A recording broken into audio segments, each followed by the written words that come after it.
Yeah, we're live. It is 7:11. So everybody should go get Slurpee, apparently. Excuse me. We got on Dinosaur. Hopefully everybody's doing good tonight. Tonight I want to talk about, I just want to highlight kind of a comment and questions that we got before. Obviously, when we're talking about stuff, richardholderperformance.com, everyone's talking about turbocharging LS stuff. You know, we put a low buck truck camshaft and springs or lifters, or whatever we do, injectors, you know, the right size injector, and you put a turbo on it and you make lots of power. But the LS isn't the only motor out there. It's good, and you can get, make lots of power from them. You can get them from wrecking yards and all that stuff. But the question is, before the LS came out, we had the small block Chevy. Now, we had it in a few different iterations. The thumbnail that I have up is the L98. Before the LT1, the L98, I think, was the first small block to have, I think the Corvette guys are going to argue with me about this, but the first small block to have production aluminum heads.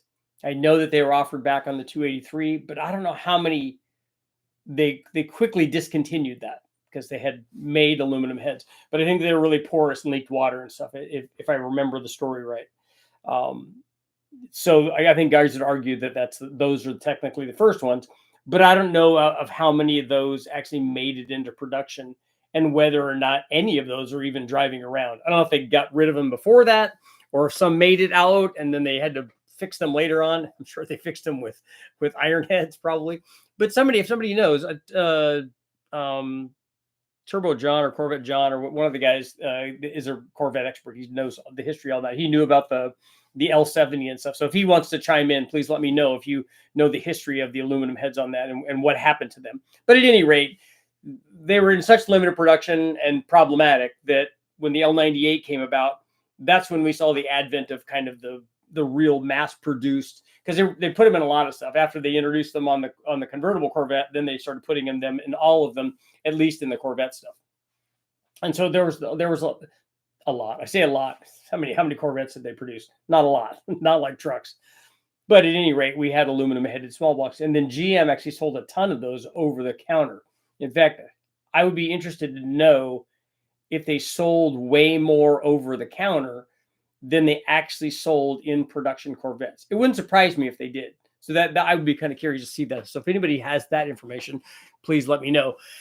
And then after the L98, we got LT stuff, LT1, LT4, and then obviously the LS stuff and the current LT stuff. All of that, aluminum heads are a way better way to go. They're lighter, heat dissipation, and so it's just a better deal all the way around. And then if you can team that with an aluminum block, that's even better, right?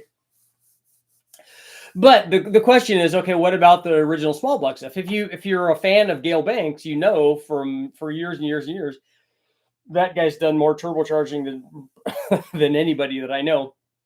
Has been doing it a long time, and so he did a lot of small block Chevys. So the answer to the question is, can you turbocharge a small block Chevy? If that's the question, the answer is definitely yes. In fact, you can turbocharge most every motor.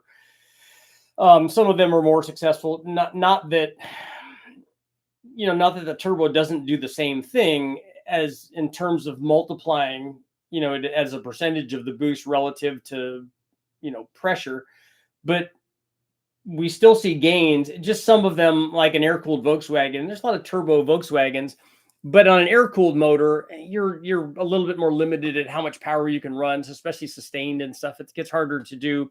A lot of times they run lower compression. But at any rate, if you have something, you have an other guy's kind of motor that you want to run and you want to add a bunch of power to, boost is really the go-to answer. It's always better to do that a lot of times than try to have, if there's no cylinder head made or cylinder heads made, you got to port what you have, which is better if you have an aluminum head, a little easier to port than the iron stuff.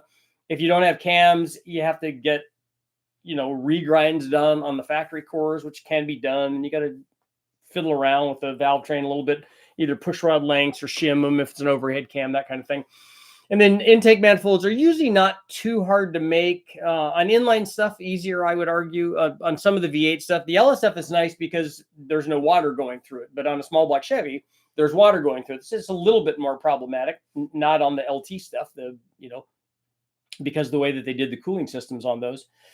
But on the small blocks, you can definitely add boost to that, even though they have all of the things going for them. Because before the advent of the 5-liter Ford, I would argue, the small block is how it's been the darling of the industry.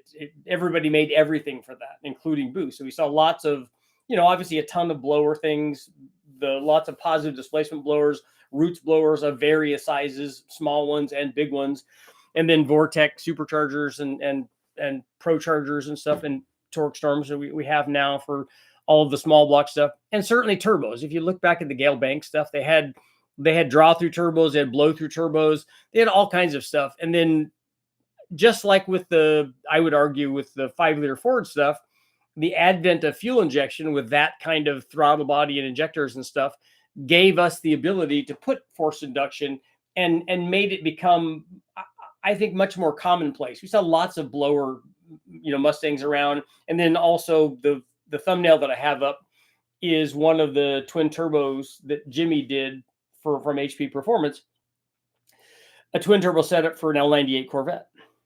And obviously that works. The difficulty there is, can you package all that? Can you get all of that in a Corvette?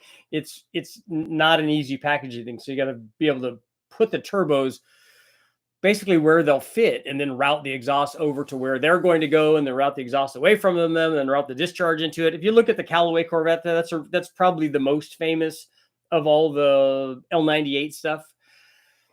Twin turbos, twin intercoolers up top, looks really cool.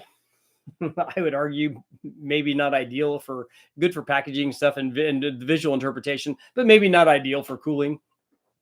A front mount, keeping the intercooler away from the engine related heat, I think less problematic. Those are really good cores. And like I said, as much as I like the L98 induction system for GM, I always argue that I think it's one of the best, if not the best looking factory induction system with intercooler cores on either side of it, like the Callaway had. It just made it even better. So very, very, very cool. But no problem at all adding boost to it. And on the small block Chevy, just like a small block Ford or a big block or the LS, any of these things, when you do that, if you're looking at trying to make power from a turbo small block Chevy, you just first pick your desired power output. Then that tells us what turbo you're going to use. Okay, we want 600 horsepower, and here's how much. In fact, that's on the thumbnail photo when we were doing the L98. That was basically a stock one. Might have had a small camshaft in it. But, and we were talking about this the other night when Jimmy was here, is that it made 100 foot-pounds more than it made horsepower. So it made 500 horsepower under boost and then 600 foot-pounds under boost. It's pretty sporty in terms of torque production.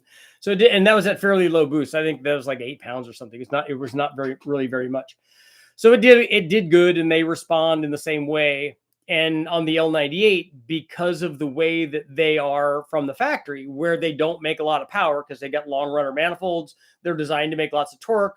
They make peak power below the crossover point for horsepower and torque. And because they make it there, they make a lot more torque than horsepower. Just a 5-liter Mustang, same way, 225 horsepower, 300 foot-pounds. And on the Corvette, 245 horsepower on the L98 and 345 foot-pounds. So it's doing exactly what it's supposed to do, exactly what it did when it was NA, the way that they were rated, and making it, I'd have to check and see if our boost was fairly consistent, doing it in the same RPM range and stuff. And so it just made a bigger version, kind of a big block version, if you will, of that L98 motor by adding boost to it. And it made it, if you wanted something that was going to turn the tires, having 600 foot-pounds down there where it's making it obviously would have no trouble at all doing that. But like I said, if you have got a small block Chevy, you want to turbocharge it, decide how much power you want to make. And then based on whatever thing you're starting with, am I starting with a 200 horsepower small block or 3 or 4 or 500 horsepower small block? What are you starting with? And then figure out, okay, how much boost do I need to get there based on that? and then do all of the other things correctly. An intercooler, good idea. If it's going to be fuel injected, make sure that you have the right size fuel injectors and the right size fuel pump to support that and be able to tune it. What kind of gas are you going to run it on? You know, that's going to determine also how much boost, the combination of boost and timing that you can run safely without detonation. All those are very important, particularly on this application where we had so much torque down low. You're going to run into the potential for detonation issues, even though we're not running very much boost. But the torque output is very, very impressive, and especially at a low RPM. And we tend to run into more problems with detonation in that side of that side of the torque and horsepower curve. Lots and lots of cylinder pressure, lots of torque production. You know, detonation can rear its ugly head. And then we also run into that if we have high boost levels and high charge temperatures and stuff. But this thing had an air-to-air intercooler, pretty good size on that kit from HP Performance, pretty good size air-to-air intercooler. And like I said, we weren't running very much boost on that particular combination. So it was not like we had real high temperatures to begin with. And then when we ran on the dyno, we're getting good cold air to it. And we even ran good gas in it, just as a hedge against all that, against detonation, because we don't want that to happen. And this was the first L98 that I had ever turbocharged. And so we just wanted to make sure, it wasn't even my motor, it belonged to the guys at West Tech. So I just wanted to make sure that nothing bad was going to happen to it. That, you know, we did what we always do. We start off low timing and plenty safe, like in the 10s and the high 10s, and then start adding a little timing back and go, oh, okay, yeah, this seems like a fairly safe spot to be.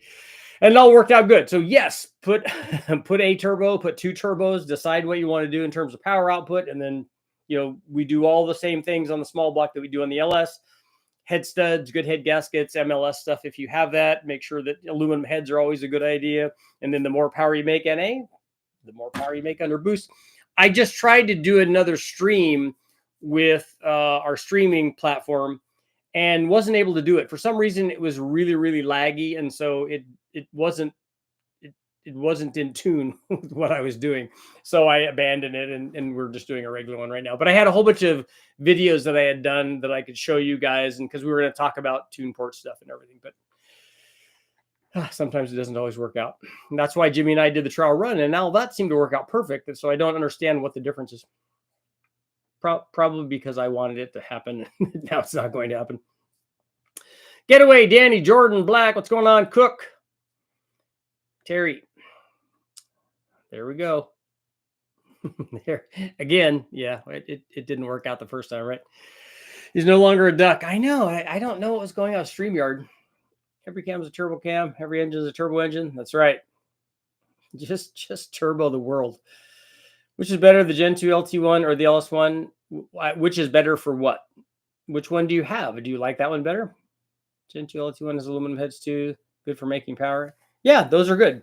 It's an LT1 is not rated as high a power output as the LT stuff, as the LS1 is. And that's not surprising. Every engine family that when they upgrade it, they make more power. The LT1 made more than the L98, and the LS made more than the LT1. And that's to be expected. Otherwise, why would they change? 4 head bolts per cylinder. Yeah, that doesn't hold them back. Or 5 head bolts per cylinder. Long live batch fire injection and gold start injectors. Anyone else getting a spinning wheel on this video? That shouldn't be a problem right now. I want to boost my 95 LT1 Camaro. I would love to find a blower setup. That shouldn't be a problem. Thought about just doing the LS swap, but like the little engine, just wondering if it's worth my time.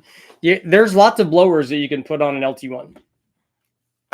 There's no cut and dry answers to which is better between an LS and an LT. Both can make power. Both have their advantages and potential disadvantages depending on your goals. Yeah, you can make power with any of them. That's not a problem.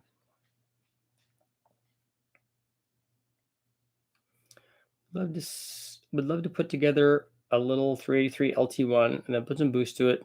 Seems like a good way to keep some costs down, except the fact that I'd love to use a blower. I want that low end punch. Okay, you can do all of that. Small block Chevy exhaust valves being side by side can be a pain if you don't watch your tuning. More small block Chevy blowups and LS is due to that. So you think that that's a problem? The Siamese ports are problematic, and the valve orientation. As a 30-plus year veteran tech, I see LS powered trucks with 300,000 miles on them and have never had more than a water pump. Smart plugs replaced. I've never heard of a Gen 1 or Gen 2 doing that. I've never seen a small block Chevy go that far without wearing out, because the block material just is not. Hey, come here. Hey, Bruno, what's this? Come here. Hey, get over here. He just stole something from the room. Bruno. Knucklehead. Not scared of doing a turbo. Eric Weingartner is going to test the limits of a stock block, crank, and rod small block Chevy on Thursday. He has a couple superchargers and turbos to test on it and see when it breaks. Wow. Hope all's well with you. Can you tell me, do you like Molly pistons? Yeah, I've used Molly stuff a lot. Do they make more power? I don't know how they make more power. Does the motor run better? I'm having Molly pistons installed in my LS. They work fine. I don't know how they're going to make. I don't know how a piston's going to make more power. Drill your LT1 heads. The LS will be easier than the LT to find parts and aftermarket support. The RPM limitations of the long runner kill the total output of the L98. I agree.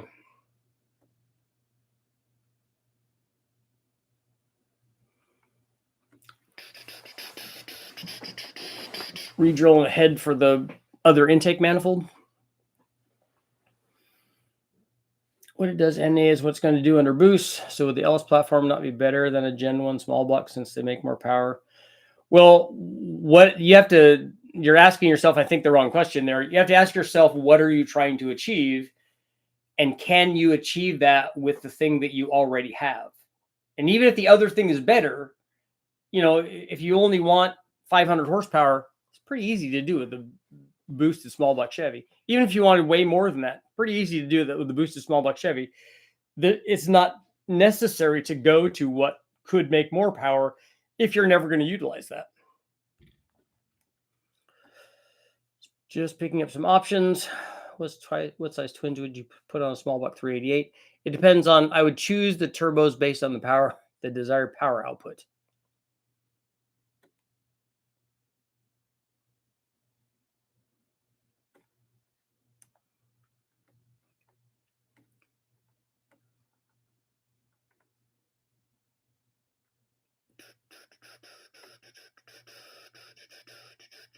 Any of you all using Molly pistons for your 5.3 LS?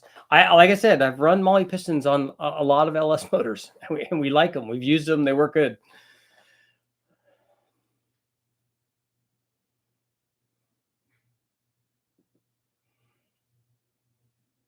Molly's a reputable brand. Yeah, they're a OEM supplier. They do good stuff. I don't know about Boost, but I'm the small block fan club just because I can scrounge parts. There you go. I think most people's issue with small block Chevy is cost. LS-based engines are just much cheaper to get sub 1,000 horsepower on a budget. Not if you already have a small block.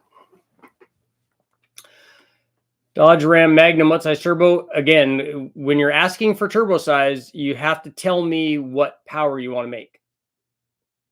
So whenever you're talking to anybody about a turbo and horsepower, you have to tell us how much power you want to make, because you can buy a 300 horsepower turbo all the way up to a 3,000 horsepower turbo. So, you got to tell me what kind of power you want to make. Only way LS is cheaper is if you already have one. In fact, LS components are twice as much on average. I don't think that that's the case. Have you seen Bill Mitchell? My 5.3 will be all motor. Okay. What's better, water or air intercooling? What's better for what? What are you trying to do? I would choose those for two different things. Small block Chevy 2-bolt Vortec block will okay with the Pro Charger. Yeah, at what power level and for how long are you doing it for? Like to build a turbo big block. I got a bunch of those up on the thing.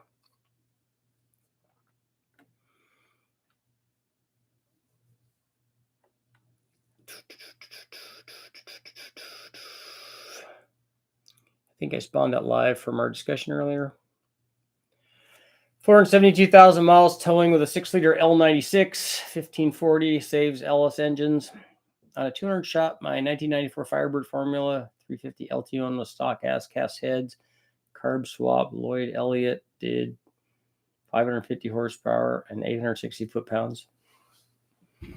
The big torque number is the converter.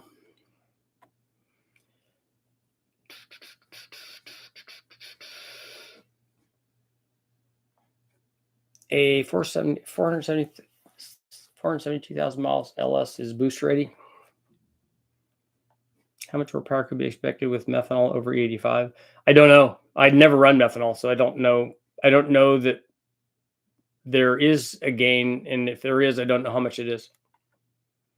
Just want a fun little street car, something like 500 or 600 horsepower. I'm getting older now, so I don't need 1,000. Yeah.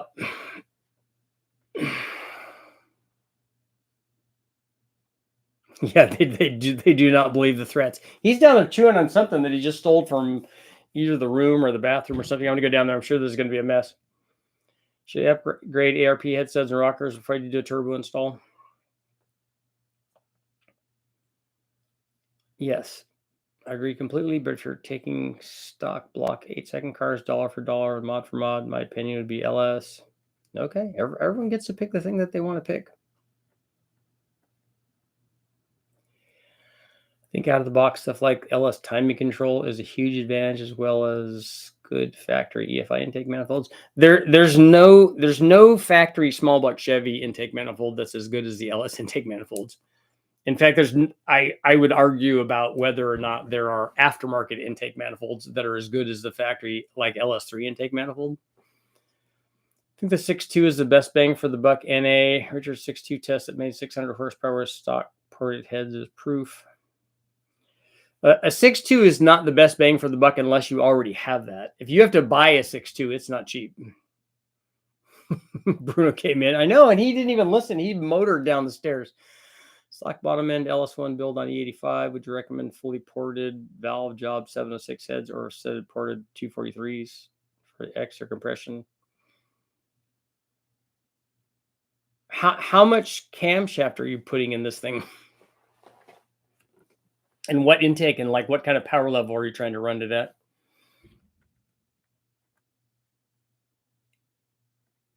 Once you port both of them, both of those heads will make more head flow than a stock bottom end LS motor will ever make. So either one of those will either one of those can be like 320 or 30 CFM heads, and you're not going to utilize all that airflow on the stock bottom end motor. By the way, I love the stream. Gives the normal guys a way to tap into and ask questions. Yep, that's why we're here, man.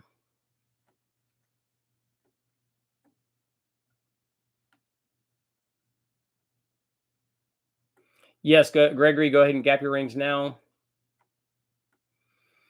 Is 3-inch exhaust the best? What is the most power you've seen on an OEM small block Chevy block produced under boost? I don't know what the most we've ever done. Gail Banks probably would have an answer for that.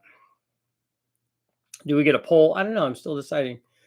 Budget twin GT45s, could they touch 800 horsepower?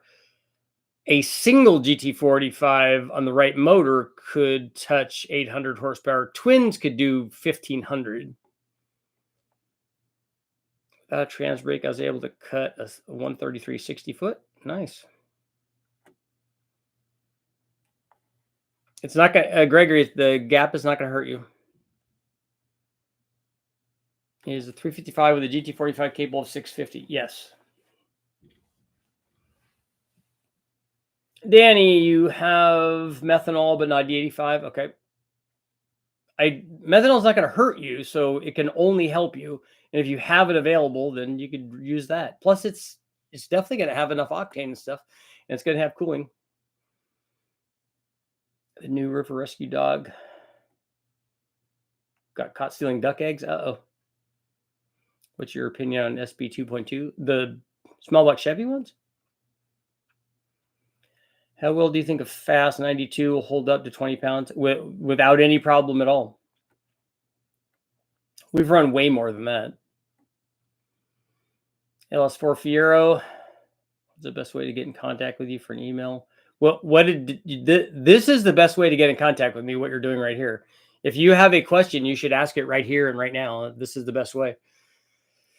Buying a 6.2 is cheap if you buy the whole vehicle. You can buy a whole vehicle, the 6.2 for $500. That would be cheap. L98 had roller lifters also. Some of them, they switch from flat tappet cams to hydraulic rollers on the L98 350 tune port motors midstream. I also like the idea of using stock engines, a healthy 550 or 500 wheel horsepower 383 Gen 2 LT1 would be a blast.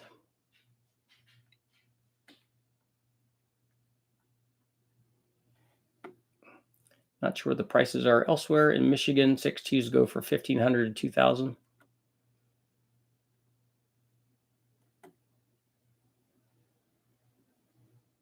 There was a guy on Turbo Mustangs who ran mid-9s on a junk 357 and a bird with a TPI. GN turbos, 23 PSI in a small shop. What's a junk 357? Watching some of your Cadillac videos. Have you ever done a turbo Cadillac? I did run a turbo on the Cadillac. That video's up. Race the Sprint against the Omni. I don't have a Sprint, so I can't do that.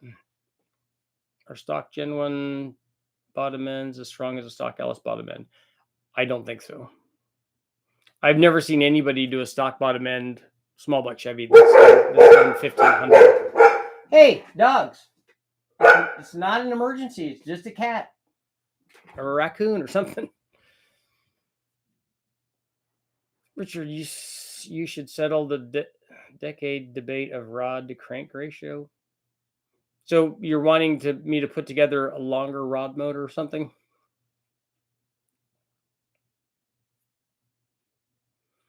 When was the first time you saw a small block Chevy swap in a Fox Mustang? I don't know that I've ever seen one in person. I've never seen a small block in a Fox, I don't think. How much ring gap is too much for an NA motor? When does it start to affect compression and blow by? I don't know. I'd have to do a test where I measure that to see where we started actually losing power. You want a 600 horsepower 383? That's not going to be a very good driver if you do that. Oh, for a turbo, it's going to be a perfect driver. That's a good way to go. I thought you were trying to do it NA.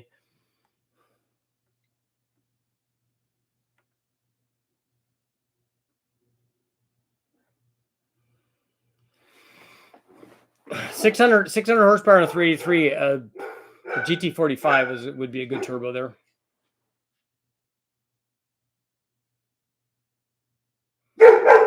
LS1, Fast 102, Stage 3, NA cam. Just like to make 430, 450 horsepower. Yeah, either one of those ported heads, if they were done properly, would make more than enough. Manuals are more fun than automatics. How much would a cast small block Chevy crank hold under a boost for racing? I don't know. I don't know what that number is. I don't have a feel for guys that have been out there doing that. LY6, 78, 75, sloppy best cam, enough turbo for 750 wheel. Yeah, 78, 75 should be, I don't know which generation that is, but even the low dollar like cast kind of deal, I think would get there. Certainly any of the later generation ones would.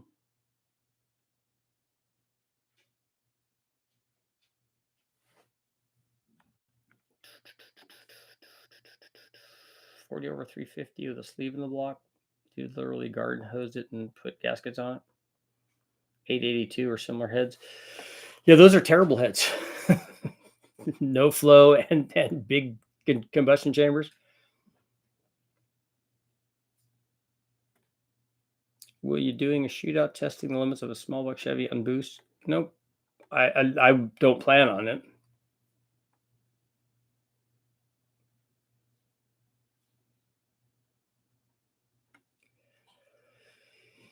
He made a car craft from what I remember.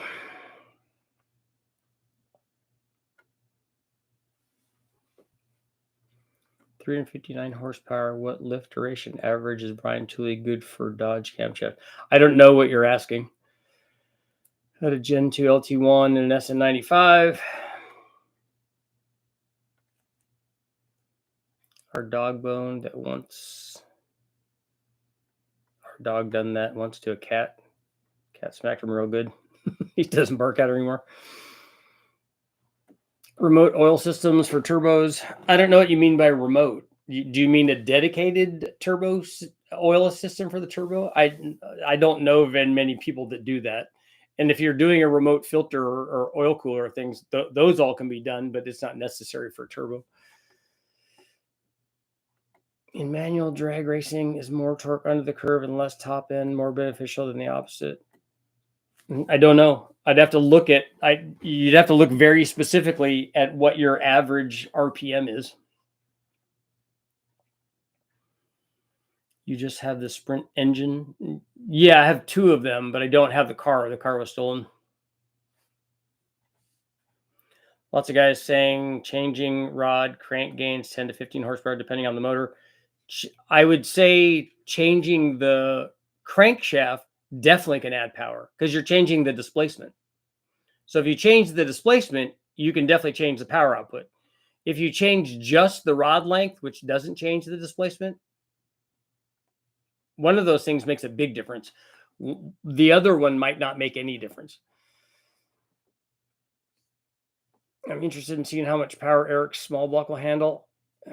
Yeah, I'm interested in that too. I have other things I'm concerned about. I can see prices go up now that they're getting scarce.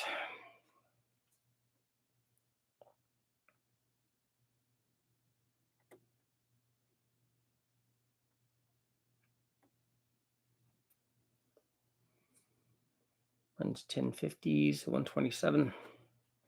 You're selling your personal stock, heads, turbos, etc. for the LS. Jimmy and I actually were talking about putting together some aluminum LS motors, like just cam and springs ones, to see if you guys, if people were interested in buying those. So they would be junkyard motors that we cleaned and put together and ran up on the dyno and put his cam and springs in like a low buck truck, low buck truck cam and springs, and then offer some other upgrades with them. So we could do, we could run, you could put injectors in it. We could, we have injectors for that. So you could have the injectors that came off the dyno that were, that show you that, hey, these will make power, and they'll also for boost. I could do a boost prep version where we take it apart, put ring gap in it, put it back together with, head studs and head gaskets. Again, all of that stuff would just cost more. But in fact, that's going to be our poll for tonight.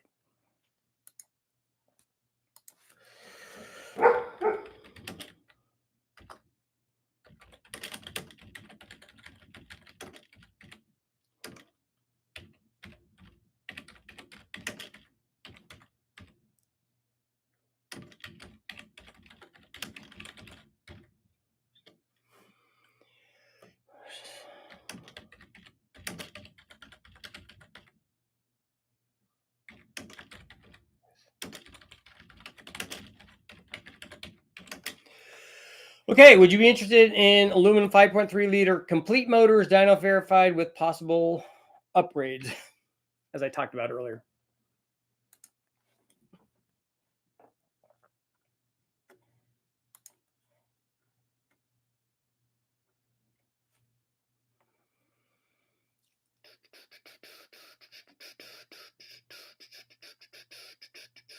Diagnosing before go back to the dyno. Sloppy 2 LS 6 liter precision 7675 made 672 at 16 pounds. Feels like it's hitting a wall at 5500 RPM. 90 is 98 too small. BR 7's 22. What fuel is that on? And what is the timing? When tuning for boost, does VE go up in a linear scale like 14.7 pounds, double the VE at a given RPM? I don't know. I don't do anything ever by VE. Maybe you're used to dealing with factory ECUs where that's a thing, but I don't ever do that. What we do is double the fuel flow at 14.7 pounds. And I do that just as the initial setting when I'm setting it up on a Holly. And so if I have 100 kPa, we run it NA and I find out what it wants NA. And then I just take that 100 kPa row and put it up top at 14.7 pounds and then interpolate it through there. And that gives me a really good start. It might not be exactly like that. It might take more than that. In fact, usually what I do is I do that and then I add 10 or 15% because I want it to be fat. Start out with low timing and then adjust from there. LS6 and the LS2, both 400 horsepower. I'm curious seeing the average difference. I have both of those. We've run both. I have data on both an 5.7 LS6 and a 6-liter LS2 that are both stock.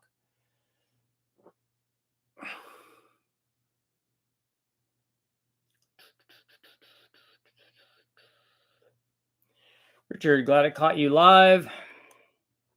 Flat top pistons for boost is best, right? And I-beam or H-beam rods for boost. Well, we do a lot of stuff that's not flat tops, that's dish, and there's no best.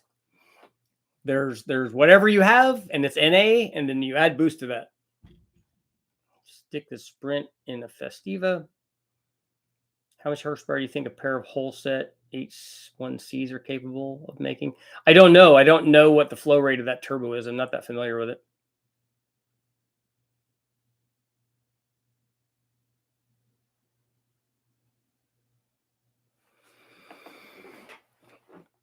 What power level do ported pistons start to become?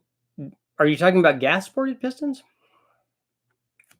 And I just need a laptop to add the sloppy mechanics tune to my stock ECU, correct? And in theory, I won't need to pay a tuner for those specific tunes. I don't know. I've never done that. I never tried that. So if anybody has and knows what that procedure is, you guys can chime in. I'll die on this rock. The OptiSpark is more accurate than coil on plug LS style ignitions. Why are you looking for one of them to be better than the other one? That's my question. My question is always that. Why does a small block have to be better than an LS? Why does a Ford have to be better than a Chevy? They can actually both be good. See how many 7-cylinder LS engines I got on the dyno again? I wouldn't feel under-equipped with a Vortec 350 with a 276 cam and S475 or a GT45 in a street car.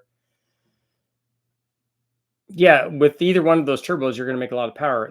Particularly the S475.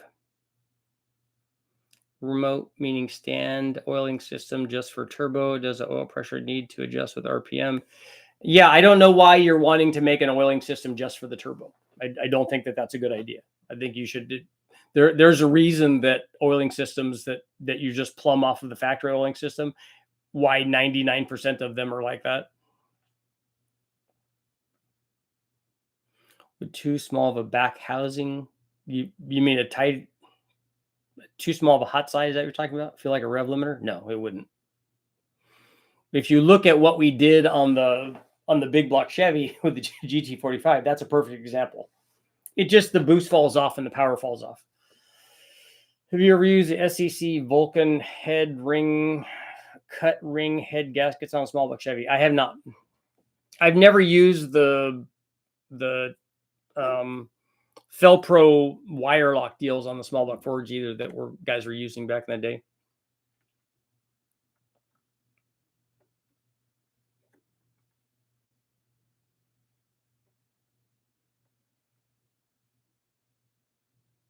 Scrolling. Here we go. Looking to make 1,500 horsepower with a 6-liter LS methanol. Could you recommend a budget single? You want 1,500 horsepower and you want it to be budget? I don't know. Talk to Byron about that. I don't know about a single 1,500. Maybe he has something. Maybe he has like a 103 or something like that that's going to do that. If OptiSpark is so good, why doesn't GM use it anymore? It was problematic. What's better for my 88 S10 daily carburetor injected cast or aluminum? Yes, there's not a bad choice there. I wouldn't worry about any of that. the thing that's going to decide that is which one do you feel comfortable with, which one can you tune, which one can you put together, and which one can you get for a better price. All of those things are way more important than which one's better.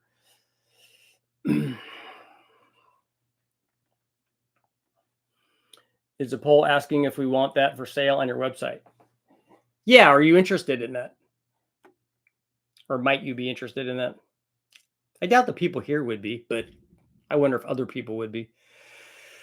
We had all kinds of problems with OptiSparks, and they were not related to water pump leaks. I thought that after they drilled a hole in them to allow that to come out, that everything was fixed.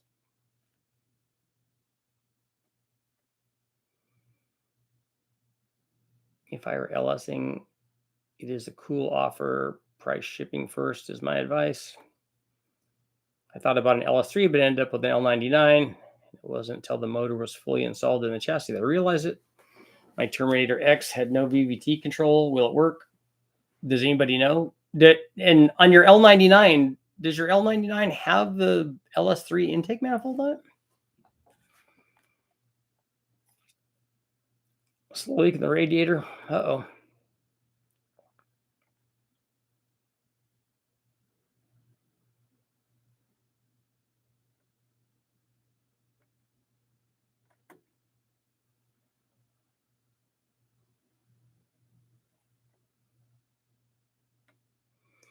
If you do a sloppy tune, you probably need HP tuners to interface to the box. Yeah, I think you're going to have to buy that and credits or whatever that it's going to take to load it. Make a video on it, Richard. I already have some popcorn waiting in the cabinet to enjoy. Which Camaro LT1? Which is that? What do you want me to do a video on?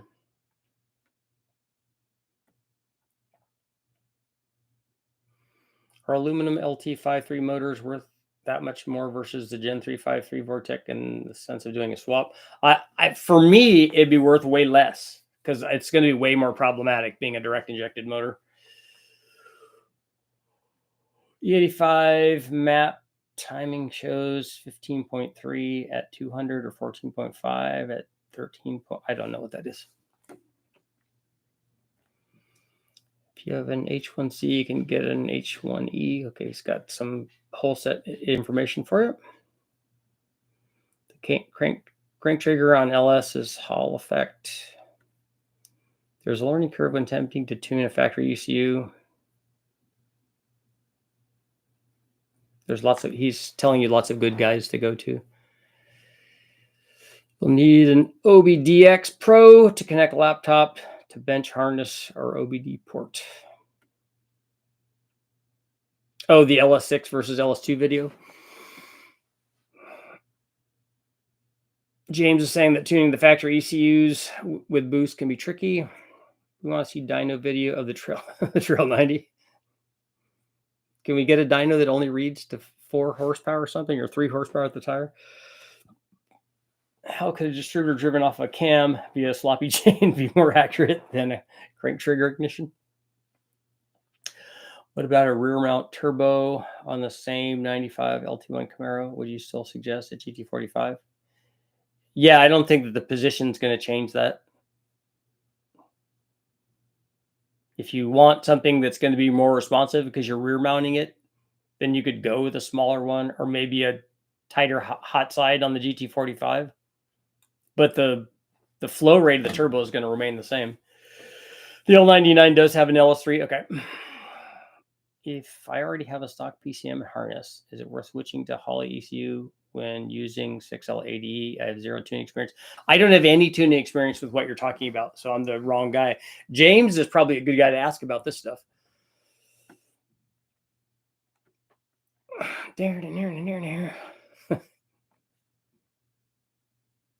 Richard, they do have small engine dynos, and I have electronics for one. Cool.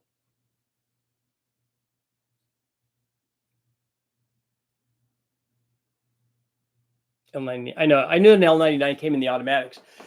I just didn't remember what intake manifold it had. I guess it has to have that intake manifold to still fit under the hood, right?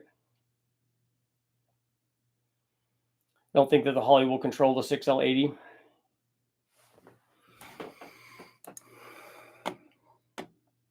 I'm disappointed that my Live stream thing didn't work.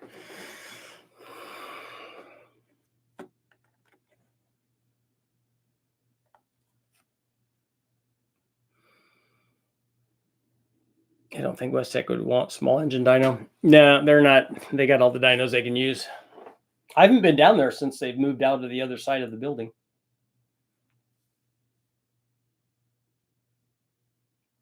I think it's time. I think it's time for a West Tech run. I've been getting really excited about the little Dodge 2.2, running that on the dyno, getting it to work.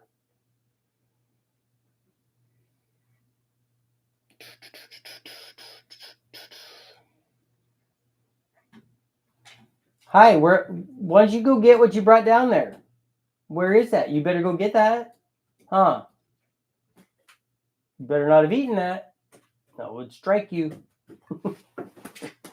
You know that's not going to happen. Huh? I know.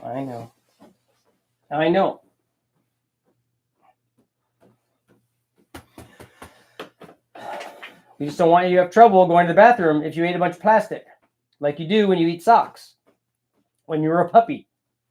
Oh, and that was real.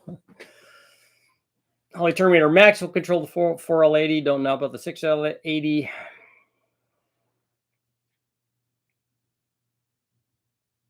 How much on average do dyno sessions cost? Dyno sessions can vary a lot by depending on, at least at West Tech, and I think at other places too, depending on what you're testing and how long the day is and whether it's fuel injected, whether it's carbureted.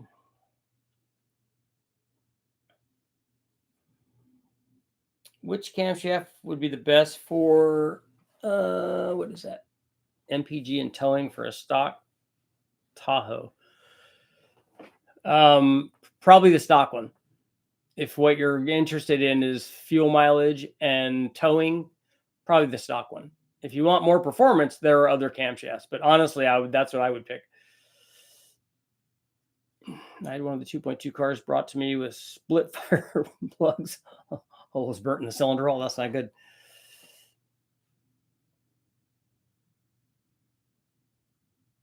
What are your thoughts on noisy timing gears? I don't like timing gears. I would much rather have a blower if I wanted that noise than I would a timing gear. I don't think a timing gear doesn't do anything for that noise level for me.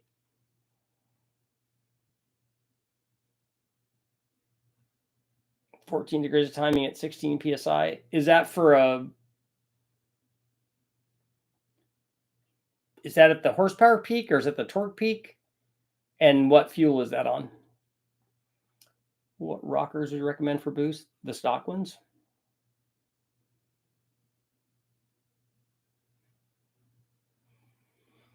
I don't hardly ever change I have tested them, but I would, when somebody asks me about rockers, I ask them what cylinders heads they have, because I ask them what guides they have and then what kind of lift they're trying to run. And that's how I determine whether or not I would go to or recommend a roller rocker. Otherwise, I put stock rockers on everything, including the 8,000 plus RPM stuff that we did. That's all stock rocker stuff. Yeah, GW2. You weren't here at the other one, I guess, where I announced that my New Year's resolution was I was going to answer thoughts questions. I have the perfect vehicle for an LS swap, a Celica GT hatchback. There you go.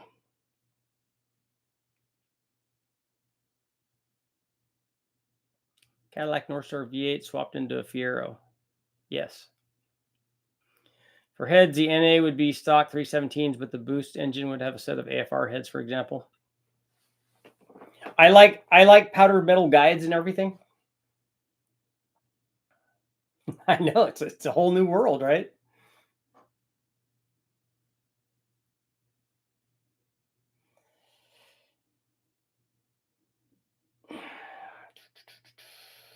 Terry's saying that the Terminator X will work on the 6L80, but you need that specific software.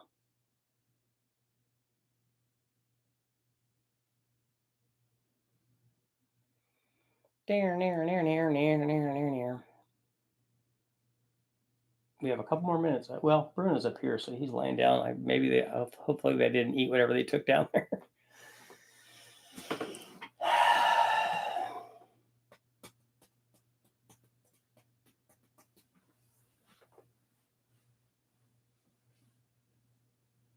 North Star looks cool, but 3800 supercharged in the Fiero. I do like those too.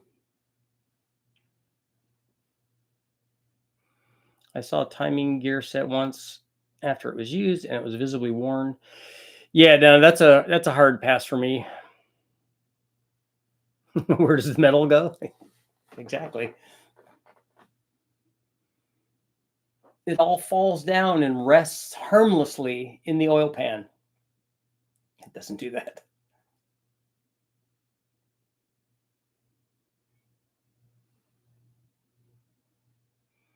Oh, Dan's throwing some both Fiero and North Star shade. He's just shading the whole thing. He's got the big super umbrella up. It's just all shade all the time.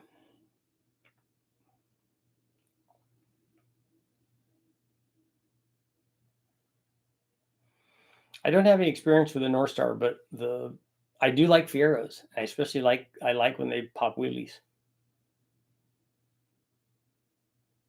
On E85, what feels like a soft rev limiter at 5600? I asked because I questioned the back pressure too small based on your video of the Precision 7675. Well, you saw what you can see what the power curves are doing, right? They continue to rev out. There's no rev limiter. So I would say you're getting ignition breakup, or like, I don't know if you're running boost, I don't know what your dwell time is. I thought you said you had 22 on the gap. That should be okay. I like it at 18 or 19, but I don't think you're running enough boost where that's a problem. I don't know what your air fuel is. I don't know if you have other issues like a broken spring or loose rockers or any of that. The Y number supercharged 3800. Yeah, I had a gear driven Vortec, which you could hear. And so, but it also added a lot of power. A gear drive doesn't do that. Dyno junkyard engines, never heard of it. I like it. Yeah, it just tells me, like, if you get an engine from the wrecking yard like the L33 that I have, that would be a good example of one that I could sell. But you get an engine from the wrecking yard and that's how I check it to see if it's good. We do a compression test on it, do a leak down on it, put oil in it, and run it on the dyno. Hey, look, it's a 5.3 and it makes 340 or 350 horsepower. That's a good motor. That way you know that it's been run, and you don't just go get a motor from the wrecking yard and put it in and hope that it works, because it's been verified. And then especially if we put a cam and springs in it. Do you think a stock for stock comparison to a 302 small block Chevy would take more boost before catastrophic failure compared to a small block Chevy? I don't know that that's the case. And although I'm almost certain that that's not the case, I'm pretty sure that the 350 block is going to be stronger than the 302 block. Performance went from LT1 to LS and back to LT1 base, prefer over LS.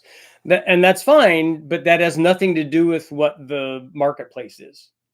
There's 10 LT1 guys out there. There's millions of LS guys out there. So in terms of the marketplace, it's not even close. So what one racer did to make his thing work is not an indicator, or shouldn't tell other people what to do. That's not a thing. It's like if somebody picked a Bugatti or whatever, that's fine, or a 2J or whatever they picked. That's okay. And that works.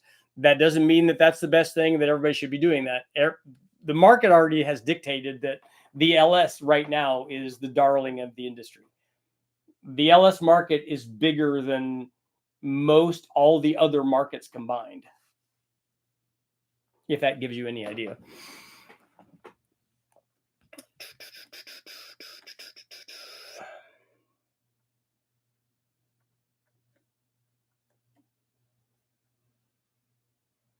So I noticed on your VS 7875 video on the 6-liter, its sweet spot was 13 pounds.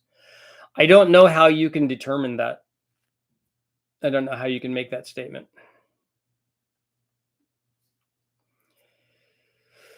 Can we have JY engines?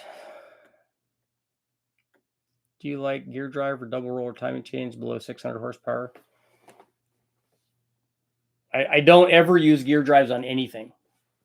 And I don't use double roller timing chains on LSs. I do use them on other things like small block Fords and small block Chevys and big blocks, but I don't use them on LS motors.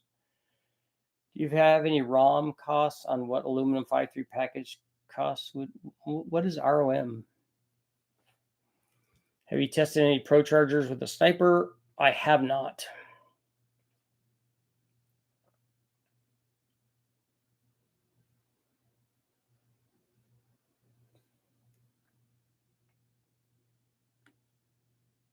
Rolling the dice on a junkyard engine is part of the fun excitement of the first startup. Yeah, that's not for me. I mean, and it is for me, but doing it on an engine, excuse me, doing it on an engine dyno is like way better because I didn't go through the whole trouble of putting it in a car and doing all that and doing all my time to get that done, only to start it up and realize that it's got a bad bearing or something like that. I would rather know. I'd rather know good or bad before I put it in, and this would be one way to do that. I prefer adjustable belt drive. Yeah, for cup level stuff, they do that. I saw JY and thought that's not an engine RPO; it's a brake option. It is. A lot of people won't know that though. LS4 is a good Fiero option. Northstar just too many problems. The LS4 should make a lot more power than a Northstar 2, especially because you could change the intake. What's the Ford Performance Boss long block 302 capable of? I don't know, but that block should be really good, I think. So probably lots of power. I know we've done way over 1,000 horsepower with the older Boss blocks, and then with the A4 blocks. I don't know whether that's a what were they calling those? Maybe they were calling them Boss blocks. I don't know if they were as strong as the Dart blocks or not. Respectfully, I disagree. I feel the small block, big block has more aftermarket support, but the LS is popular. Well, you can't disagree with sales though, because if you talk to people like Comp Cams, they sell more LS cams than they sell small block and big block Chevys combined. So, like I said, the market size is what I'm talking about. I have 01 Jimmy putting a 6-liter in a Chopacabra cam. Okay, let's see. What's your opinion on the best way to get a tune for that? You have to go take it to a tuner who can do that. Richard, you should build 1,000 horsepower Hondas. Yeah, that's a hard pass. Some flow benches are happier than others. I would leak down before the car and pop the pan and cut a filter. Okay, you're all welcome to do that.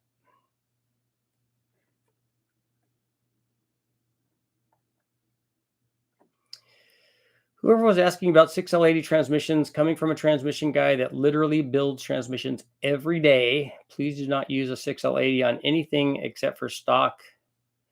Use heavy mods. Do positive displacement superchargers really need an aftermarket torque converter?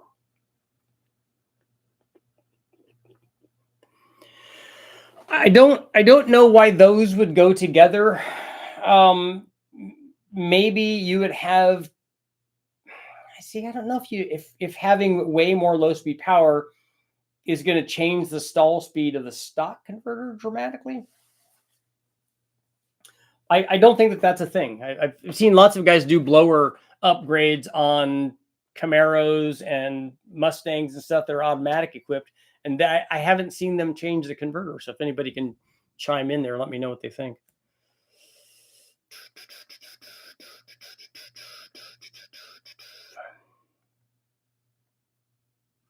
I haven't done any Nissan stuff yet.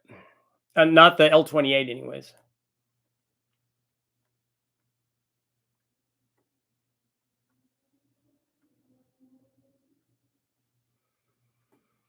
What's the difference between LS6, LS7, and LS3 valves? Well, all of those are different size. Other than sizes between them, one of them has hollow stem valves. One of them has titanium valves. And does an LS6 have sodium filled, maybe on the exhaust or something? If I remember right.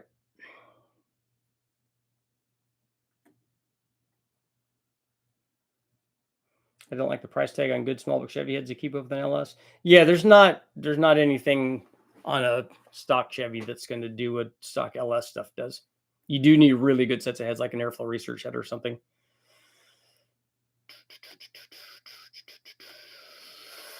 1,000 horsepower Honda's a joke for all the guys that say you're a Honda guy. Oh, okay, I get it. I'm pretty sure Jimmy's motor can make 1,000. His J35 probably could get there.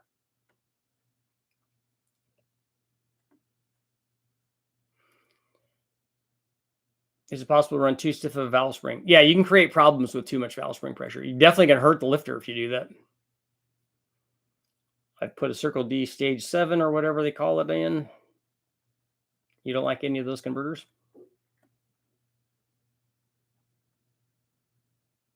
Salty valves. There you go.